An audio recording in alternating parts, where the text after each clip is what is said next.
Vendredi dernier a eu lieu à l'Épide de Saint-Quentin une cérémonie afin de signer une convention entre la mini-entreprise des jeunes de l'Épide, soutenue par l'association Entreprendre pour apprendre, qui porte l'ensemble des projets de mini-entreprise, et l'association Enfance et Partage. En effet, chaque bénéfice fait par la mini-entreprise sera en faveur de l'association. Avec Enfance et Partage, bien, les jeunes, puisque ce sont les jeunes qui sont les acteurs, les moteurs de ce projet, ont fait des recherches et il leur a semblé important, dans le contexte économique d'aujourd'hui, de pouvoir aider une association qui en avait besoin. Et je pense également, et ça c'est l'opinion que j'ai, c'est que c'est également un thème fédérateur pour eux d'aider des enfants.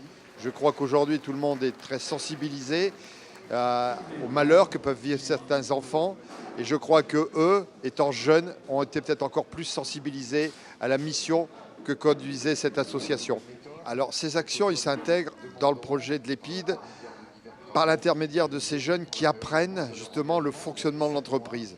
Aujourd'hui, dans le centre Épide, bien évidemment qu'on leur donne des repères en ce qui concerne la formation comportementale, en ce qui concerne la formation scolaire, et on les prépare à l'insertion, mais il nous semble fondamental la mise en pratique telle qu'elle a pu être faite dans la construction de ce projet. L'objectif, effectivement, c'est de les mettre dans un milieu professionnel, qu'ils découvrent l'ensemble des services que constitue l'entreprise, avec un directeur, des collaborateurs, et de les aider et de construire, de manager, je dirais, une équipe, comme ça a été dit. Et je souligne aussi le rôle de la marraine qui participe aussi à les conseils de management de cette mini-entreprise. Cette mini-entreprise est pour Enfance et Partage de Haute-Picardie, qui intervient sur des enfants défavorisés par rapport aux problèmes de nourriture. Le projet que nous avons mis en place, c'est de fabriquer un produit. Enfin, on n'a pas fabriqué le produit, on a fait appel à des entrepreneurs pour avoir un produit avec un logo que nous avons nous-mêmes dessiné, avec un slogan que nous avons nous-mêmes recherché. Au sein de cette entreprise, j'ai appris comment gérer une entreprise déjà, les rôles de chacun, qu'est-ce que chacun devait faire. J'ai appris la cohésion, le travail d'équipe.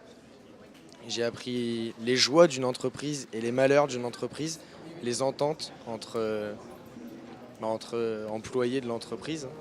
Et c'est une belle aventure. Durant cette cérémonie, les jeunes de l'Épide ont également remis un chèque au Restaurant du Cœur. En ce qui concerne les Restaurants du Cœur, effectivement, le chèque que j'ai remis participe d'actions que l'on conduit dans le centre, notamment au niveau collecte, que les jeunes conduisent, et puis surtout de l'aide que les jeunes apportent à ces Restaurants du Cœur lors des collectes nationales. Et je dirais aussi de l'engagement des cadres et d'un certain nombre et de volontaires au profit de cette association qui caractérise pour beaucoup d'entre nous ici le bien fondé de leur mission d'aide aux personnes en difficulté. Avec les Restaurants du Cœur, nous avons un partenariat qui existe depuis de nombreuses années. Et pour faire le lien avec la convention que la mini-entreprise vient de signer, je voudrais rappeler qu'il y a 3 ans, l'entreprise partenaire, c'était justement les Restaurants du Cœur. Et que ce partenariat, qui avait été initié il y a 3 ans, continue tous les ans. Et tous les ans, globalement, nous remettons un chèque au Restaurant du Cœur aussi. Les autres projets futurs, déjà la semaine prochaine, nous aurons une opération porte ouverte ici au sein du centre Épide, le vendredi de 9h à midi et le samedi de 9h à midi. À la fin de l'année, si je vais un petit peu plus loin, nous participerons comme tous les ans à nouveau au Téléthon, parce que c'est aussi un challenge très important pour le centre. Je pense que nous allons aussi être associés aux Fêtes du Bouffon, avec la Croix-Rouge française également. C'est une chose qui est en train de se monter, mais j'ai bon espoir que nous soyons aussi très fortement associés dans cette démarche-là.